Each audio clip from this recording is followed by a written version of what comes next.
거룩하신 아버지 하나님, 오늘 아침에도 저희들에게 귀한 은혜를 주시니 감사합니다.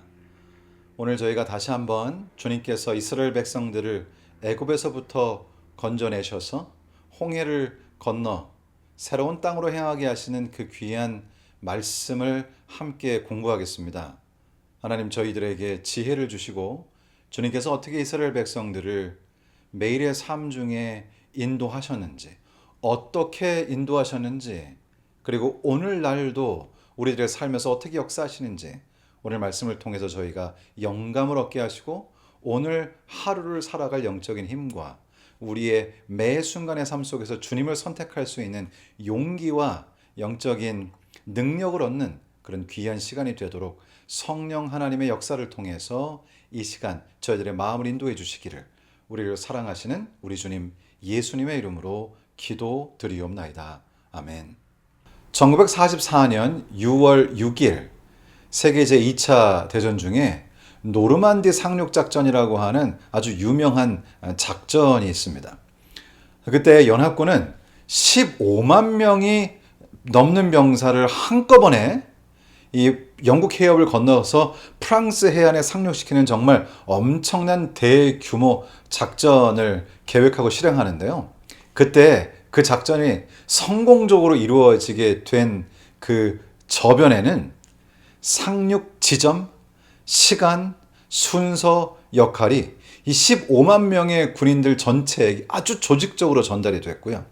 수천 척의 선박, 항공 지원, 보급 부대가 다 분, 초 단위로 움직였습니다.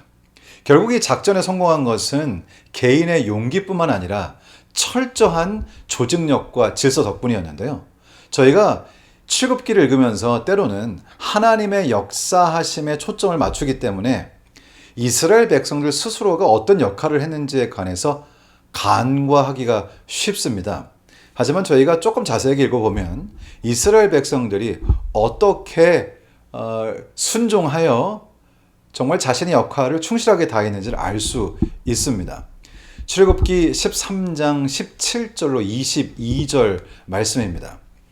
바로가 백성을 보낸 후에 블레셋 사람의 땅의 길은 가까울지라도 하나님이 그들을 그 길로 인도하지 아니하셨으니 이는 하나님이 말씀하시기를 이 백성이 전쟁을 하게 되면 마음을 돌이켜 애굽으로 돌아갈까 하셨음이라.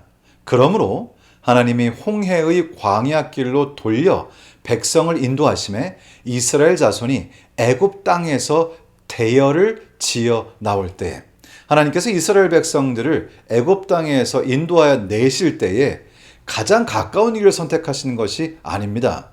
바로의 군대가 혹시라도 전쟁 상황이 벌어지지 않도록 주님께서는 다른 길을 사용하셔서 블레셋 사람들의 땅으로 가지 않고 주님께서 계획하신 길로 이스라엘 백성들을 인도하시는데 백성들은 그들의 길이 조금 이상할지라도 하나님의 인도하심, 모세를 통하여 주님께서 그들을 인도하시는 그 인도하심에 순종하여 아주 질서정연하게 주님의 인도하심을 따랐다는 것입니다.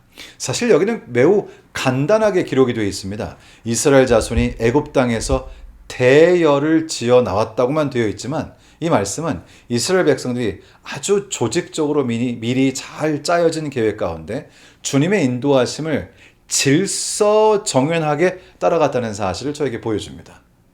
가끔씩 저는 제 책상을 보면 책상이 어떻게 정리되어 있는가가 제 머릿속, 제 마음속이 어떻게 되어 있는가 하는 그 상태와 매우 비슷하다는 것을 깨달을 때가 있습니다.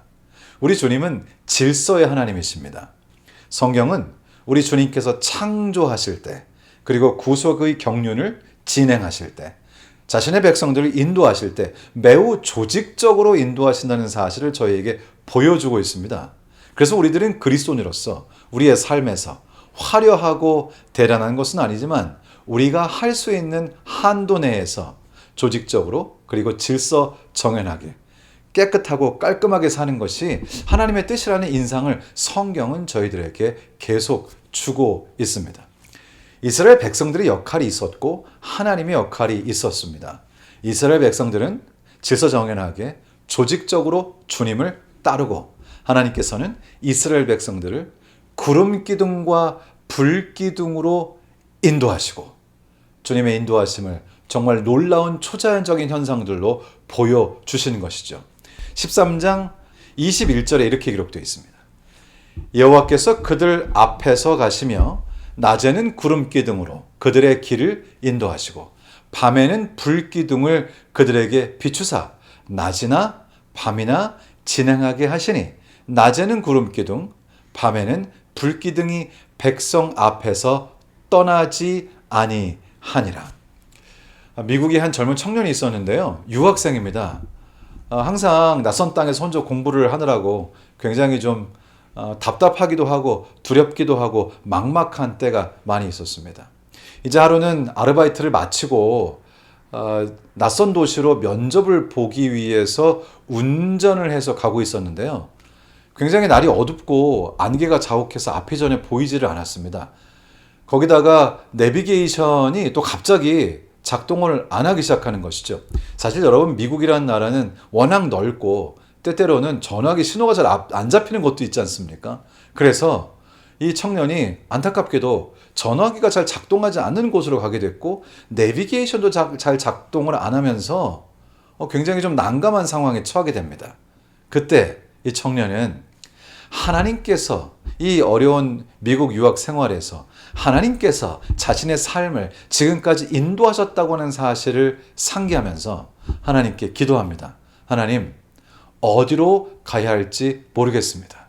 제가 주님의 인도하심에 순종하겠습니다. 주님 저를 도와주세요. 그런데요, 이 친구에 따르면 갑자기 한 차가 속도를 줄이더니 이 청년의 차 바로 앞에 딱 와서는 그 비상등 깜빡이를 이렇게 켜고 마치 저를 따라오세요라고 하는 것처럼 이 청년 바로 앞에서 이렇게 운전을 해서 천천히 앞으로 가는 것입니다. 뭐 이유는 잘 모르겠지만 어쨌든 앞에 차가 있었기 때문에 이 청년이 그 차를 약 15분간 따라갔습니다.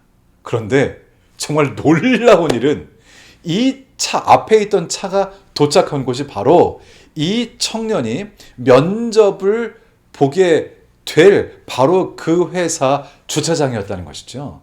이 청년이 정말 사실 어디로 가야 할지 모를 때 운전을 하는데 앞이 보이지 않고 깜깜하고 안개가 자욱하게 끼고 전화도 되지 않고 그러면 얼마나 이 마음이 불안하고 두려움이 엄습한지 모릅니다. 사실 저도 미국에 살면서 이런 비슷한 상황에서 운전을 했던 적이 있었는데요. 정말 그 조마조마한 마음을 뭐라고 표현할 수가 없습니다.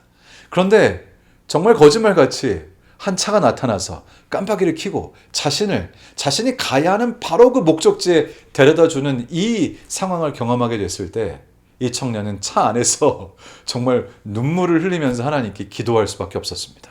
우리 주님께서는 지금도 우리의 삶을 인도하십니다. 이스라엘 백성들을 불기둥과 구름기둥으로 인도하신 주님께서 우리의 삶도 인도하신다는 그 사실을 잊지 않게 되시기를 우리 주님의 이름으로 기원합니다. 출애굽기 14장 11절과 12절의 말씀을 읽겠습니다. 그들이 또 모세에게 이르되 애굽에 매장지가 없어서 당신이 우리를 이끌어내어 이 광야에서 죽게 하느냐? 어찌하여 당신이 우리를 애굽에서 이끌어내어 우리에게 이같이 하느냐?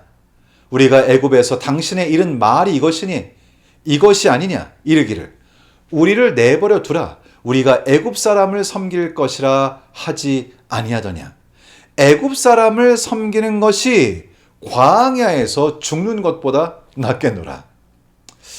이 사람들은 이제 보통 저희가 섞인 무리라고 하지요. 애굽 사람들 중에도 따라온 사람들이 있고 사실상 진정한 믿음이 부족하지만은 그저 목숨 부지하기 위해서 기회를 노려 따라온 사람들도 있었습니다. 어쨌든 그러나 이들에게 있어서 가장 큰 문제는 무엇이었는가 하면 하나님께서 바로 이 시점까지 어떠한 기적적인 방법으로 그들을 인도해 오셨는가를 잊은 것입니다. 하나님께서는 10재앙을 내리셨고 정말 사람이 상상할 수 없는 방법으로 이스라엘 백성들을 인도하여 내어 여기까지 오게 하신 분이지요. 그러나 안타깝게도 그들은 그것을 잊고 불평하기 시작합니다. 우리가 과거를 잊게 되면 불평하게 되죠. 혹시 여러분 사시다가 입술에서 불평이 나오는 것을 경험하실 때가 있으신가요? 그렇다면 우리는 그때 이렇게 생각해 볼 수 있습니다. 아, 내가 또 나의 과거를 인도하신 하나님을 잊었구나. 저도 과거를 돌아보면 정말 하나님께서 저의 삶을 어떻게 인도하셨는지 정말로 표현할 수 없을 만큼 놀라운 방식으로 저의 삶을 여기까지 인도하셨습니다. 제가 어디서부터 왔는지 그리고 어떻게 여기까지 왔는지를 다시 한번 상기하고 되돌아보면 정말 저는 하나님께 불평할 것이 한 가지도 없습니다. 과거를 잊는 것, 나를 인도하신, 과거를 인도하신 하나님을 잊는 것, 그것이 우리에게는 가장 위험한 일이겠죠. 2001년 9월 11일 미국 뉴욕에서 세계 무역센터가 테러 공격을 받고 9.11 테러 사건으로 알려진 그 엄청난 사건이 있었습니다. 그때 수많은 사람들이 생사의 갈림길에 있었는데요. 그 중에 한 그리스도인 여성은 기도하면서 계단을 내려왔고 어찌됐든지 어떻게 결국 나와 보니 자기가 살아있는 것입니다. 그때 자신의 삶을 인도해 주신 그 주님께 이렇게 글을 썼습니다. 오늘 나는 살아있다는 것이 기적이라는 것을 배웠다. 하나님이 나를 지켜주셨다. 절대 잊지 않겠다. 그 이후로 이분은 이제 이 매일 감사 노트 쓰는 것을 습관으로 만들고 반복해서 매일매일 노트를 쓰게 되었습니다. 그렇지만 그렇다고 해서 삶에서 불평이 없거나 또 힘들고 지신다고 느껴지는 날이 없는 것이 아니죠. 그런데 항상 마음속에 어떤 불만이 생기든지 불평을 하고 있는 자신을 발견하든지 아니면 삶의 여러 가지 문제로 지쳐 있을 때 이분은 그 감사 노트를 엽니다.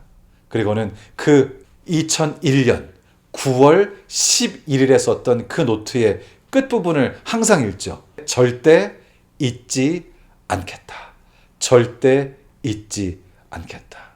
이 부분을 읽을 때마다 이분은 정말 다시 무릎을 꿇고 주님께 눈물을 흘리며 회개하고 감사의 기도를 드립니다. 하나님, 저는 또 잊고 말았습니다. 주님, 저에게 은혜를 주시사 주님께서 제게 하신 일을 잊지 않고 기억하게 하여 주시옵소서. 여러분도 오늘 한번 과거를 인도하신 하나님에 관해서 생각해 보시면 어떨까요? 우리 주님의 놀라우신 인도하심을 저희가 기억하고 되돌아볼 때 우리에겐 다시 믿음이 생깁니다. 저는 해보니까 정말 그렇더라고요. 과거를 인도하신 우리 주님을 생각하게 될 때에 저의 마음에 믿음이 생깁니다. 오늘 과거를 인도하신 하나님을 기억하면서 이스라엘 백성들을 불기둥과 구름기둥으로 인도하신 그 하나님께서 오늘도 나의 생애를 인도하신다는 사실을 기억하며 주님께 감사하게 되는 귀한 하루가 되기를 주님의 이름으로 축원합니다.